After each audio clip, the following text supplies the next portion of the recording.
पाहत आहात सहारा समाचार। संपूर्ण महाराष्ट्रामध्ये विधानसभेच्या निवडणुकाची रणधुमाळी आता उडाली आहे।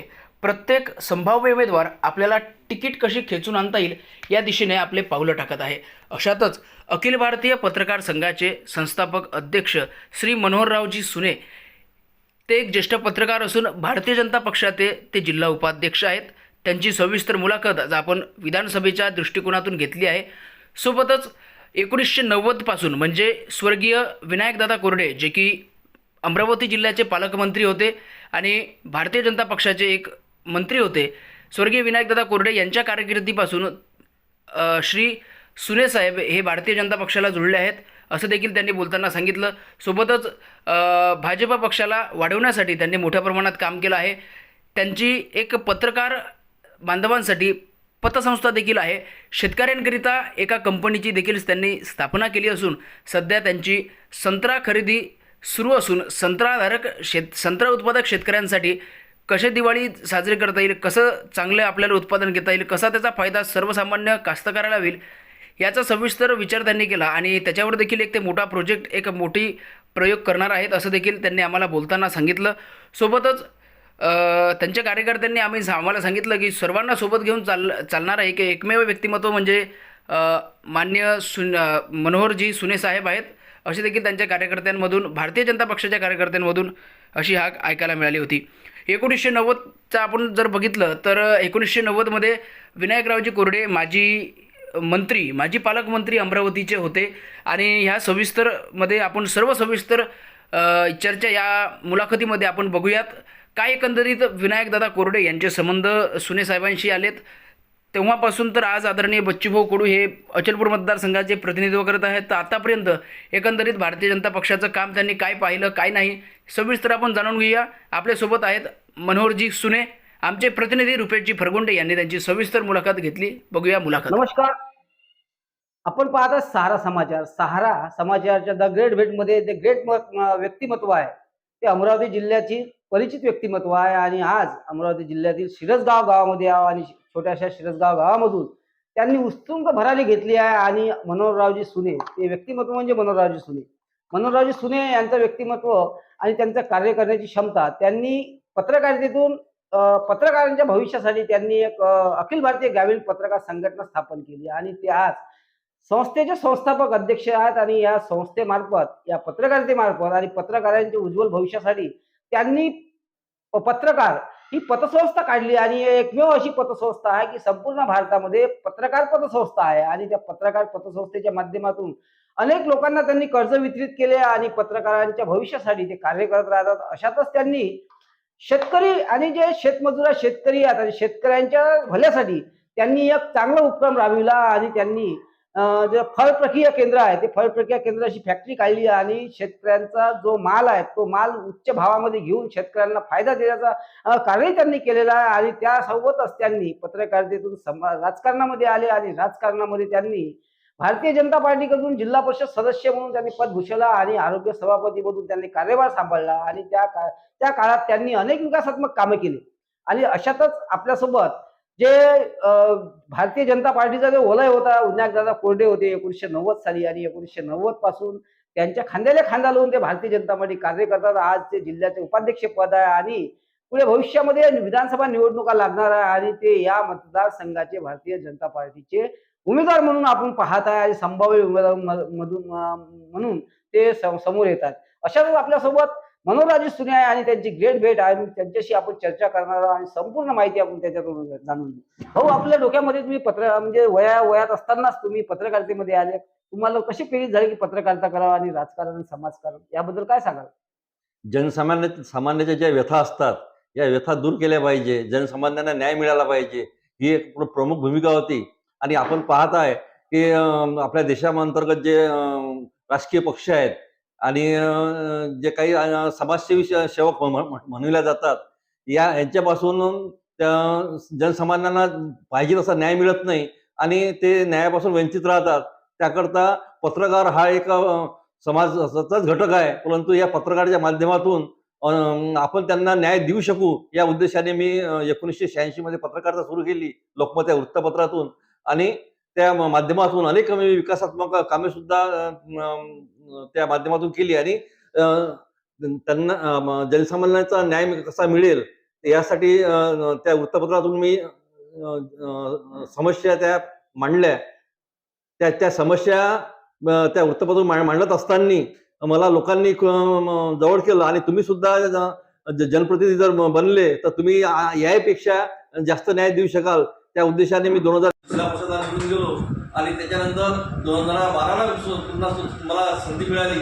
ती संधी आदरणीय विनायकराव त्यांचे ते एक ओबीसी, मी तर त्यांना राजकीय गुरु म्हणेल, कारण ते आज जर आपण पाहिलं तर राजकीय पक्ष हे न्याय देत नाही.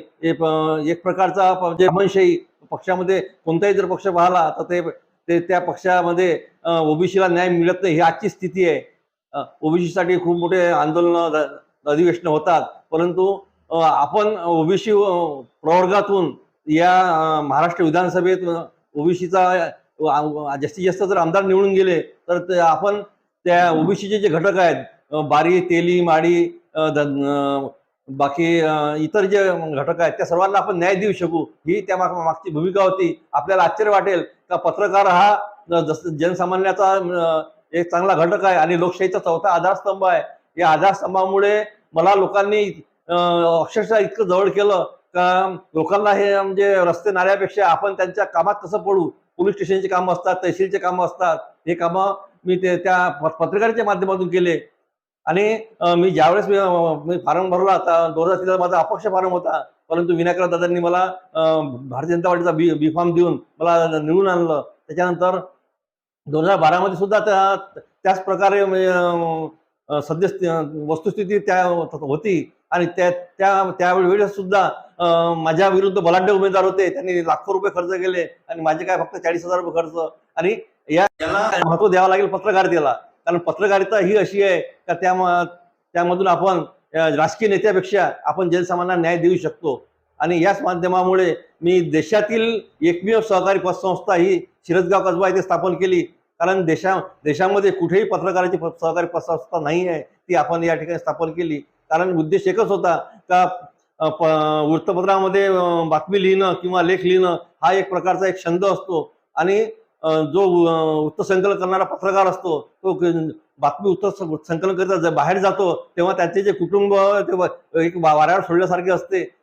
म्हणून त्याला दुय्यम बाजू त्याला एखादा छोटासा व्यवसाय करावा, त्याला त्याचे मुलामुलीचे शिक्षण चांगल्या तऱ्हेने व्हावे आणि आपल्या या पतसंस्थेमधून त्यांना एक आधार मिळावा या उद्देशाने आपली ती सहकारी पतसंस्था होती आणि आम्ही ते आपण एक महत्वाचा एक यश आला आपल्या पत्रकारितेतून. आपण संघटनेतर्फे आपण अनेक वेळा मागणी केलेली होती की कुठेतरी पत्रकारांच्या याच्यासाठी महामंडळ स्थापन व्हावा आणि आज त्या महामंडळ स्थापन सुद्धा झाले आणि त्याचा श्रेय आपल्या संघटनेला जातो. या संदर्भात आपण काय सांगाल? पत्रकार साठी महामंडळ स्थापन व्हावे. वृत्तपत्र बातमी लिहिणारा पत्रकार किंवा चॅनलवर बातमी देणारा पत्रकार हा याकरता वेगळं महामंडळ आणि वृत्तपत्र वाटप करणारा जो एजंट असतो वृत्तपत्र विक्रेता याकरता वेगळी असावं अशी आमची जवळपास 40 वर्षापूर्वीची मागणी होती. ती मागणी या भारतीय जनता पार्टीचे देवेंद्रजी फडणवीस, मुख्यमंत्री एकनाथजी शिंदे, अजितदादा पवार यांच्या माध्यमातून ती पूर्ण झाली. खरोखर म्हणजे त्या तिन्ही आदरणीय नेत्यांचे धन्यवाद मानायला पाहिजे. कारण भारतामध्ये देशात सर्वप्रथम महाराष्ट्रात हे पत्रकाराकरता महामंडळ निर्माण झाले. देशात कुठेही पत्रकारिता महामंडळ नाही आहे. याचे खरोखर श्रेय भारतीय जनता पार्टी. आपण 1990 मध्ये विनायकराव कोरडे आणि त्यावेळेस बोलाय होता. मात्र काही वेळा आपण निवडणुकी बघितल्या आहे की इथं अपक्ष आमदार पक्ष हे निवडून येतात आणि भारतीय जनता पार्टी तिथं ती मागं गेली. काय सांगाल यामध्ये जर तसं जर पाहिलं तर भारतीय जनता पार्टीची वरिष्ठ मंडळी आहे, त्या वरिष्ठ मंडळींनी ज्या प्रकारे लक्ष द्यायला पाहिजे त्या प्रकारे लक्ष दिलं नाही. म्हणजे जिल्ह्याचे नेते या मतदारसंघातील भारतीय जनता पार्टीचे जुने कार्यकर्ते दादाच्या आदरणीय विनायक दादा तोडकेच्या वेळेचे आम्ही कार्यकर्ते आहोत. आम्ही पक्षासाठी अनेक कष्ट केले. त्यावेळेस पक्ष म्हणजे किंचित थोड्या प्रमाणात होता. आज प्रत्येक गावागावात भारतीय जनता पार्टीचे कार्यकर्ते निर्माण झालेले आहेत आणि अशा विनायकराव दादानंतर या मतदारसंघात भारतीय जनता पार्टीलाच तिकीट मिळायला पाहिजे होती, परंतु आजचा हा आमदार बच्चू कडू यांनी वरिष्ठांची हातमिळवणी करून या ठिकाणी प्रत्येक वेळेस डमी कॅन्डिडेट दिला. म्हणजे म्हणजे राजकारणात पक्षश्रेष्ठी हा बलीचा बकरा आपल्याला कार्यकर्त्यांना ठरवत आहे असं वाटतं का? हो हो मागील निवडणुकीमध्ये बच्चू सामने एक धमी शिवसेनेला जे केला होता आणि चर्चा होती की त्यांच्या सामने धमी म्हणून उभं केलं होतं. बरोबर आहे. आता यावेळेस सुद्धा असं होणार का? यावेळेस असं होणार नाही, कारण यावेळेस जर वरिष्ठांनी जर लक्ष दिलं नाही तर आम्ही पत्रकारितेच्या माध्यमातून किंवा आणखी एका दुसऱ्या पक्षाच्या माध्यमातून किंवा अपक्ष हातमिळवणी करून आम्ही या पार्टीला या माध्यमातून धडा शिकवणार आहोत. भाऊ, आपण आरोग्य सभापती राहिल्यात आणि अनेक विकासात्मक कामं केली आणि जमेची बाजू जवळपास 40,000 समाजाचं व्होटिंग आहे आणि अशातच एकमेव आपण 40,000 व्होटिंग मधून आपण एकमेव उमेदवार आहे आणि आपण बघतो आहे की पाटील आहे, माळी आहे, अनेक आहेत आणि अनेक तिथे उमेदवार उभे राहणार आहे. मग यामध्ये जर आपल्याला तिकीट भेटली तर आपण निश्चितच निवडून येऊ शकता. काय सांगाल? माझ्या मते काँग्रेसची स्थिती आपण पाहिली, बाकी इतर पक्षाची आपण स्थिती पाहिली आहे. भारतीय जनता पार्टी हा एक असा पक्ष होता तो सर्व ओबीसींना धरून एक प्रकारची सोशल इंजिनिअरिंग महाराष्ट्रामध्ये ते वेगवेगळ्या जातींना तिकीट देत होते. परंतु गेल्या 10 वर्षातलं जर उदाहरण पाहिलं तर वरिष्ठ हे पाटील दर्जीने किंवा ब्राह्मण दर्जींना उमेदवाराला तिकीट देऊन ओबीसींना म्हणजे दाबण्याचा प्रयत्न केला जात आहे. आणि चांगला जर उमेदवार दिला, आता मी भारतीय जनता पार्टीकडे मी उमेदवारी मागितली अचलपूर मतदारसंघातून, तर आता विद्यमान उमेदवाराला 4 टर्म आणि 20 वर्ष मिळाले. 20 वर्षात हा मतदारसंघ सुजलाम सुफलाम व्हायला पाहिजे होता. एक स्वर्गासारखा ज्या तिकडचं बारामतीचं नाव काढलं जातं त्यासारखा हा मतदारसंघ विकासात्मक व्हायला पाहिजे होता. एकही काम शिल्लक राहायला पाहिजे नव्हतं. परंतु आजची स्थिती अशी आहे का बच्चू कडूला 4 टर्म 20 वर्ष देऊनही आज इथली MIDC एक प्रकारची ठप्प आहे. एकही कारखाना या ठिकाणी आलेला नाही. पालन रस्त्याचे प्रकरण असे आहे का शेतकऱ्याचा शेतातला माल तो बाजारपेठेत विकला नेऊ शकत नाही, असे रस्ते बेकार झालेले आहेत. अनेक असे उदाहरणं आहेत का मेळघाट मधले काही गावं पुनर्वसन या मतदारसंघात झालेले आहेत. त्या गावापर्यंत पाईपलाईन दिलेली आहे, पाण्याची टाकी बांधलेली आहे, पण आज आमच्या शिरगाव बाजूनच मांगी पुनर्वसन आहे, त्या टाकीमध्ये पाण्याचा थेंबही नाही आहे. अशी अनेक उदाहरणं आहेत का या आमदारांना फक्त एक डमरू वाजवलं आणि एक प्रकारचं म्हणजे गारुड्यासारखं वातावरण निर्माण केलं. परंतु वस्तुस्थिती जर पाहिली, आपण मतदारसंघाचा जर गावाचा जर अभ्यास केला तर प्रत्येक गावातले जे कार्यकर्ते आहेत किंवा गावातले नागरिक हे तुम्हाला सांगतील की आम्हाला या आमदाराचा वीट आलेला आहे, आम्हाला चांगला उमेदवार द्या. आणि लोकांची मागणी राहते की स्थानिक उमेदवार असायला पाहिजे. बाहेरून उमेदवार आणला कुठेतरी त्या मताचं विभाजन होतं आणि दुसऱ्याला डमी म्हणून ते सामने होऊ शकते. अशातच आपण भारतीय जनता पार्टी कार्य करत असताना अनेक विकासात्मक कामं केले. आपण सभापती असताना सुद्धा कामं केलेली आहेत. आज आपली मागणी पक्षाला आपण किती वेळा मागणी केली आहे आणि आतापर्यंत डावललं.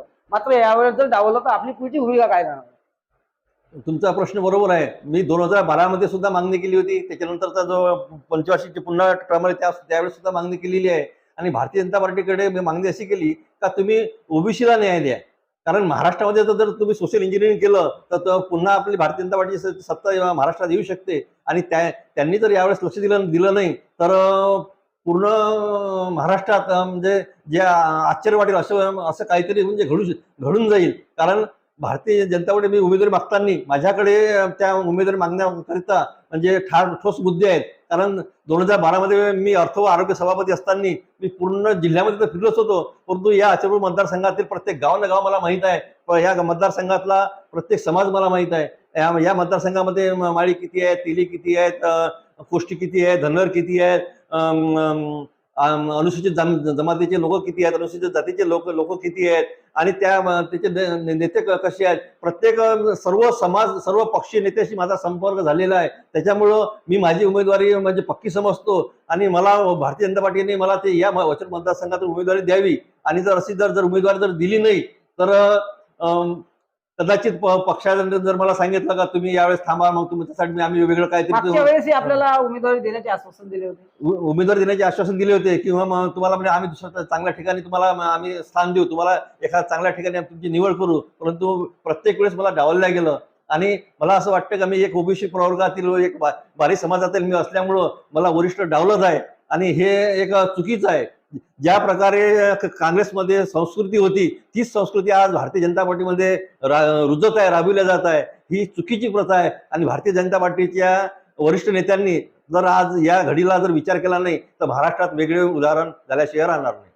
आपल्यासोबत हे होते मनोहररावजी सुने, ज्यांनी रोखठोक भूमिका मांडलेली आहे आणि त्यांनी 1990 पासून भारतीय जनता पार्टीचं कार्य केला आणि पक्ष वाढवण्यासाठी मोठा त्यांचा मोलाचा वाटा आहे आणि अशातच त्यांना सामाजिक कार्य सुद्धा केलेले आहेत.